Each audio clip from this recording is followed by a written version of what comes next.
ఓం గంగణపతే నమః. ఐం సరస్వత్యే నమః. శ్రీమాత్రే నమః. ద్రాం దత్తాత్రేయాయ నమః. ఓం నమః శివాయ శివాయ గురవే నమః. శ్రీరామ జయ రామ జయ జయ రామ రామాయ నమః. క్లీం కృష్ణాయ గోవిందాయ గోపీజనవల్లభాయ శ్రీకృష్ణ పరబ్రహ్మణే పరంజ్యోతిషే పరమాత్మనే నమో నమః. ద్రాం దత్తాత్రేయాయ నమః. క్రీం క్రీం మహాకాళికాయ నమః. యూట్యూబ్ ప్రేక్షకులకందరికీ కూడా నమస్కారం అండి. నేను పాలపర్తి గురునాథ శర్మ జ్యోతిషం వాస్తు సిద్ధాంతిని మీకంతా కూడా ప్రధానంగా గోచారరీత్యా గ్రహాల యొక్క స్థితిగతి కలయిక వాటి ప్రభావం అంతా కూడా ఈ యొక్క వివాహాది శుభకార్యాల కోసం మేషాది ద్వాదశ రాశుల వాళ్ళకి 2026 ఆంగ్ల సంవత్సరంలో విశేషంగా అంతా కూడా పరిష్కారం చెప్పడం జరుగుతుంది. వివాహాది శుభకార్యాలు జరగాలి అంటే ప్రధానంగా చూసుకోవాల్సింది ఏంటంటే లగ్న చక్రంలో ఈ యొక్క సప్తమ స్థానము ప్రధానంగా పంచమ స్థానము నవమ స్థానము కేంద్రంగా చూసుకోవాల్సి ఉంటుంది. ప్రధానంగా వివాహ కారకులైన గ్రహాలంతా కూడా చూసుకుంటే సప్తమాధిపతి మరియు లగ్నానికి సప్తమాధిపతి యొక్కరంగా ఉండాలి. ప్రధానంగా చూసుకోవాలనుకుంటే కనుక జాతకరీత్యా ప్రధానమైన కారణాల వల్ల వివాహం ఆలస్యం అవుతుంటాయి. ప్రధానంగా మానవాళికి అంతా కూడా పూర్వజన్మలు చేసుకున్న పుణ్య ఫలితం వల్ల వివాహాది శుభకార్యాలు శీఘ్రంగా జరగడానికి ఆస్కారం ఉంటుంది. ప్రధానంగా చూసుకుంటే ప్రధానంగా ఈ యొక్క నవమ స్థానంలో కనుక రాహు సంచారం జరిగి ఉంటే దాన్ని పితృదోషం కారణం అంటారు. తర్వాత పంచమ స్థానంలో రాహు ఉంటే కనుక ఈ యొక్క కాలసర్ప దోషం అంటారు. ప్రధానంగా చూసుకుంటే కొన్ని అష్టమస్థాన దోషాలని చెప్పేసి మాంగళ్యక దోషాలని చెప్పేసి కొన్ని ప్రధానమైన దోషాలు అనేది ఉంటాయన్నమాట.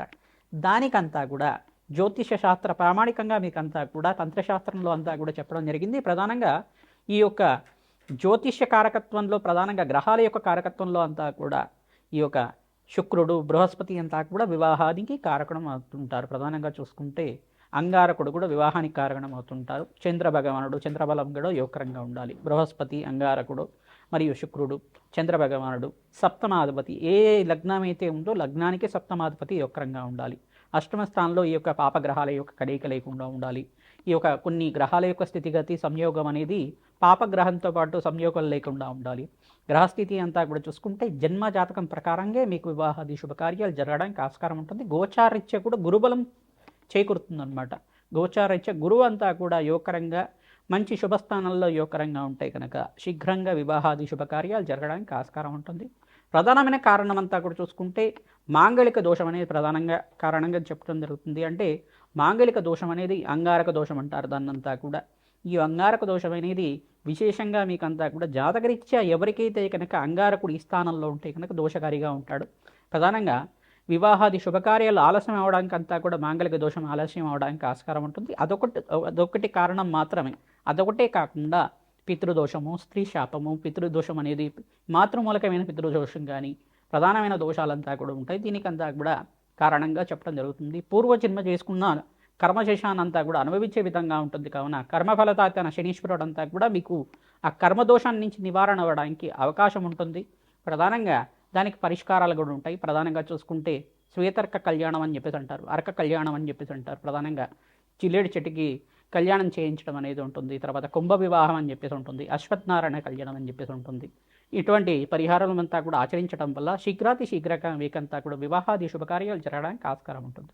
మేషాది ద్వాదశ లగ్నాల జాతకులంతా కూడా మేషాది ద్వాదశ రాశుల జాతకులంతా కూడా ప్రధానంగా మీకు వివాహాది శుభకార్యాలు జరగాలి అంటే కనుక శీఘ్రంగా జరగాలి అంటే కనుక సుబ్రహ్మణ్య స్వామి కళ్యాణం అంతా కూడా ఆచరించడం వల్ల శీఘ్రంగా వివాహాది శుభకార్యాలు జరగడానికి ఆస్కారం ఉంటుంది.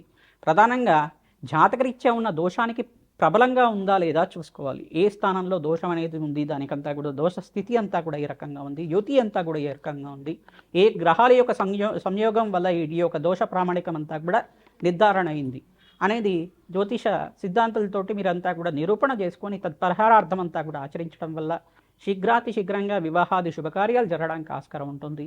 ఈ యొక్క విశేషాలంతా కూడా ఈ ఎపిసోడ్లో చెప్పడం జరుగుతుంది. మేషాది ద్వాదశ రాశుల వాళ్ళు ప్రతినిత్యం కూడా గోమాత సేవ చేయండి. తద్వారా మీకంతా కూడా వివాహాది శుభకార్యాలు జరగడానికి ఆస్కారం ఉంటుంది. 2026లో మేషాది ద్వాదశ లగ్న జాతకులకి మేషాది ద్వాదశ రాశుల వాళ్ళకి ఎవరికైతే కనుక గురుబలం అంతా కూడా చేకూరుతుందో వాళ్ళకంతా కూడా శీఘ్రంగా వివాహాది శుభకార్యాలు జరగడానికి ఆస్కారం ఉంటుంది. అందరికీ కూడా వివాహాది శుభకార్యాలు జరగాలని చెప్పి ఆశీర్వాదం చేస్తూ జగన్మాత అనుగ్రహం వల్ల అతి శీఘ్రంగా వివాహాది శుభకార్యాలు జరగాలంటే ఎటువంటి పరిష్కారాలు ఆచరించాలో ఈ ఎపిసోడ్లో చెప్పడం జరుగుతుంది. తులారాశి జాతకులకి 2026 ఆంగ్ల సంవత్సర ఫలితాల్లో భాగంగా వివాహాది శుభకార్యాలు జరగడానికి ఎటువంటి పరిష్కారం ఆచరించాలి అనేది చెప్పుకోవడం జరుగుతుంది. ప్రధానంగా సంపూర్ణ విశ్లేషణ అంతా చెప్తున్నాం. జాతకరీత్యా లగ్నం తెలిసి ఉంటే కనుక లగ్నాన్ని చూసుకోండి. తులారాశి జాతకులు లగ్నం తెలిసి ఉంటే కనుక లగ్నాన్ని చూసుకోండి. రాశి తెలిసి ఉంటే కనుక రాశిని చూసుకోండి. ప్రధానంగా మహాలక్ష్మీదేవి ఆరాధన, కమలాత్మిక దేవి ఆరాధన విశేషంగా యోగిస్తుంది. మీకంతా కూడా కమలాత్మిక దేవి మూలమంత్ర సహితంగా జపము హోమాది కార్యక్రమాలు ఆచరించిన వాళ్ళకి అతి శీఘ్రంగా కళ్యాణ యోగం అవ్వడానికి ఆస్కారం ఉంటుంది. వివాహాది శుభకార్యాలు జరగాలి అంటే కనుక శుక్రుడి యొక్కరంగా ఉండాలి, ప్రధానంగా బృహస్పతి యొక్కరంగా ఉండాలి, అంగారకుడు యొక్కరంగా ఉండాలి, చంద్రుడి యొక్కరంగా ఉండాలి, మరియు శనీశ్వరుడు కూడా ఈ యొక్క సప్తమాధిపతి మీద దృష్టి లేకుండా ఉండాలి. ఈ యొక్క వివాహాది శుభకార్యాలు జరగాలన్నా ఈ గ్రహాలే కారణంగా ఉంటుంది. ప్రధానంగా సప్తమాధిపతి, పంచమాధిపతి, రాష్ట్రాధిపతి మరియు ద్వితీయాధిపతి యొక్కరంగా ఉండాలి. ఈ జాతకరీత్యా కూడా నవమ స్థానంలో పాపగ్రహాలు లేకుండా ఉండాలి.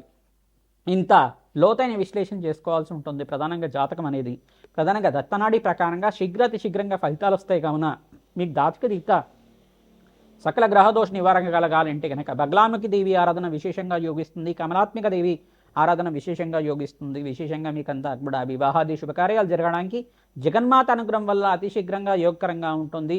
ప్రధానంగా చూసుకుంటే బృహస్పతి ఉచ్చస్థానంలో మార్పు జరిగినప్పుడు, శుక్రుడు ఉచ్చస్థానంలో మార్పు జరిగినప్పుడు వివాహాది శుభకార్యాలు జరగడానికి గోచారీత్యా అత్యంత అనుకూలంగా ఉంటుంది. మీకు అతి శీఘ్రంగా కళ్యాణ యోగం కావాలి అంటే కనుక మమ్మల్ని మీరంతా కూడా సంప్రదించి మీ జన్మజాతకం అంతా కూడా విశ్లేషణ చేసుకొని మీరంతా కూడా పరిష్కారం ఆచరించడం వల్ల అతి శీఘ్రంగా కళ్యాణ యోగం అవ్వడానికి మీకు పరిష్కారం అంతా కూడా శీఘ్రంగా చెప్పడం జరుగుతుంది. రత్నశాస్త్ర ప్రకారంగా, దత్తనాడి ప్రకారంగా, హస్త సామర్థ్య ప్రకారంగా విశ్లేషంగా మీకు సంపూర్ణమైన జాతక విశ్లేషణ అంతా కూడా చెప్పడం జరుగుతుంది. ప్రధానంగా గోచారీత్యా ఉన్న గురుబలం కన్నా జన్మజాతకంలో ఉండే గురుబలం అంతా కూడా శ్రేయస్కరంగా ఉండాలి, అత్యంత శుభంగా ఉండాలి. తద్వారా వివాహాది శుభకార్యాలు జరగాలంటే జాతకరీత్యా ఉన్న దోషాలకంతా కూడా పరిహారం చేసుకోవడం వల్ల అత్యంత యోగకరంగా ఉంటుంది. జాతకరీత్యా మాంగళిక దోషం కానీ మాంగళ్య దోషం కానీ ఉంటే కనుక ఆలస్య వివాహాలు జరుగుతూ ఉంటాయి. ప్రధానంగా ఏ దోష ప్రామాణికమైనది దానికి నిరూపణ చేసుకొని వివాహాది శుభకార్యాలకు ఆలస్యం ఎందుకు అవుతుంది, కాలసర్ప దోషం ఉందా, ఎటువంటి దోషానికి అంతా కూడా పరిహారం ఆచరించాలి అనేది తెలుసుకోవాల్సి ఉంటుంది. ప్రధాన తులారాశి జాతకులు మహాలక్ష్మీదేవి ఆరాధన మరియు శుక్రుడికి, బృహస్పతికి, శనీశ్వరుడికి, రాహుకి, అంగారకుడికి జపము హోమాది కార్యక్రమాలంతా కూడా ఆచరించి నవగ్రహ శాంతి పూజలంతా కూడా చేయించి ఈ యొక్క బగ్లామకి శాంతి హోమాది కార్యక్రమాలు ఆచరించడం వల్ల వివాహాది శుభకార్యాలు జరగడానికి ఆస్కారం ఉంటుంది. ప్రబలంగా అంగారక దోషం అనేది ఉంటే కనుక జాతకరీత్యా మీరు ప్రధానంగా చూసుకుంటే మీరు సుబ్రహ్మణ్య స్వామి కళ్యాణం ఆచరిస్తూ ఉండాలి. కృత్తిక నక్షత్ర వేళలో సుబ్రహ్మణ్య స్వామికి ప్రీతికరంగా విశేషమైన శాంతి హోమాది కార్యక్రమాలు ఆచరించిన వాళ్ళకి అతి శీఘ్రంగా కళ్యాణ యోగం అవడానికి ఆస్కారం ఉంటుంది. ప్రధానంగా స్వామివారికి ప్రీతికరంగా అరటి పండ్లనంతా కూడా నివేదన చేయడం వల్ల వివాహాది శుభకార్యాలు జరగడానికి ఆస్కారం ఉంటుంది. గోమాత సేవ విశేషంగా చేస్తూ ఉండాలి. బొబ్బర్లు, శనగలు, మినువులు, కద్దులు అంతా కూడా నానబెట్టి గోమాతకి తరచుగా నివేదన చేస్తూ ఉండడం వల్ల వివాహాది శుభకార్యాలు జరగడానికి ఆస్కారం ఉంటుంది. ఆవునేత దీపారాధన, రావి చెట్టు, వేప చెట్టు ఉన్న ప్రాంగణంలో ప్రదోషకాలలో సాయంకాలం 5 గంటల నుంచి విశేషంగా పుణ్య ఫలితం ఉంటుంది. కావున సాయంకాలం 5 గంటల నుంచి దేవాలయ ప్రాంగణంలో రావి చెట్టు, వేప చెట్టు దగ్గర మీరంతా కూడా ఆవునేతో దీపారాధన చేసి అక్కడంతా కూడా దత్తాత్రేయ స్వామి వారి ఆరాధన చేసుకోవడం వల్ల విశేషమైన పుణ్య ఫలితం కలుగుతుంది. వివాహాది శుభకార్యాలు జరగడానికి ఆస్కారం ఉంటుంది. దత్తాత్రేయాయ స్మరణ మాత్రైన సంతుష్టాయ నమః నామాన్ని ప్రతినిత్యం కూడా చేసుకుంటూ ఉండండి. తద్వారా వివాహాది శుభకార్యాలు జరగడానికి ఆస్కారం ఉంటుంది. శ్రీమాత్రే నమః. రామ్ దత్తాత్రేయాయ నమః. మేషాది ద్వాదశ రాశుల వాళ్ళకి ప్రధానంగా చూసుకుంటే గోచారీత్యా 2026 ఆంగ్ల సంవత్సర ఫలితాల్లో భాగంగా అన్ని రాశుల వాళ్ళకు కూడా వివాహాది శుభకార్యాలు జరగడానికి గ్రహాలంతా కూడా యోగకరంగా ఉండాలి. జాతకరీత్యా గోచారీత్యా కూడా ప్రధానంగా బృహస్పతి, శుక్రుడు, అంగారకుడు, శనీశ్వరుడు, ఈ గ్రహాలన్నీ కూడా బుధ భగవానుడు, ఈ గ్రహాలన్నీ కూడా వివాహాది శుభకార్యాలకి కారణమవుతుంటారు. జన్మజాతక రీత్యా మీరంతా కూడా పరిష్కారం ఆచరిస్తూ ఉండాలి. ప్రధానంగా ప్రత్యంగరాదేవి హోమాది కార్యక్రమాలు కానీ, బగలాముఖి శాంతి పూజలు కానీ, కమలాత్మికాదేవి మూలమంత్ర సహితంగా జపము హోమాది కార్యక్రమాలు కానీ, శ్రీసూక్త పారాయణం అంతా కూడా మహాలక్ష్మీదేవి ప్రీతికరంగా జపము హోమాది కార్యక్రమాలు కానీ, తామర పూలతోటి శ్రీసూక్త విధానంగా కమలాత్మికాదేవి హోమాది కార్యక్రమాలు ఆచరించిన వాళ్ళకి అతి శీఘ్రంగా కళ్యాణ యోగం అవడానికి ఆస్కారం ఉంటుంది. కన్యాపాశుపత హోమము, వరపాశుపత హోమాలు, ఈ యొక్క మాంగళ్య దోషం అనే దోషం ఉంటాయి కనుక మాంగళ్య దోషం అనే దోషం ఉంటాయి కనుక ప్రధానంగా శ్వేతర్క కళ్యాణం కానీ, అశ్వత్థనారాయణ కళ్యాణం కానీ, కుంభ వివాహం కానీ, కదిరి వివాహం కానీ ఆచరించిన వాళ్ళకి అంగారక దోష నివారణ జరగడానికి ఆస్కారం ఉంటుంది. అంగారక దోషాన్ని అంతా కూడా ఏ రకంగా ఉంది, దానికి పరిష్కారం జరిగిందా లేదా, నివారణ అయిందా లేదా, జాతకాన్ని అంతా కూడా విశ్లేషణ చేసుకుంటేనే తెలుస్తుంది. తద్వారా వివాహాది శుభకార్యాలంతా కూడా ఇదొకటే ప్రామాణికంగా కాకుండా పితృదోషం కానీ, స్త్రీ దోషం కానీ అనేది, స్త్రీ శాపం కానీ అనేది ఉంటాయి అన్నమాట. ప్రధానంగా మాతృమూలకమైన పితృదోషం కానీ ఉంటుంది. ఈ దోషానికి పరిహారం అంతా కూడా ఆచరించిన వాళ్ళకి అతి శీఘ్రంగా కళ్యాణ యోగం అవడానికి ఆస్కారం ఉంటుంది. ప్రధానంగా ఈ గ్రహాలు 5 గ్రహాలు అత్యంత యోగకరంగా ఉండాలి జాతకరీత్యా.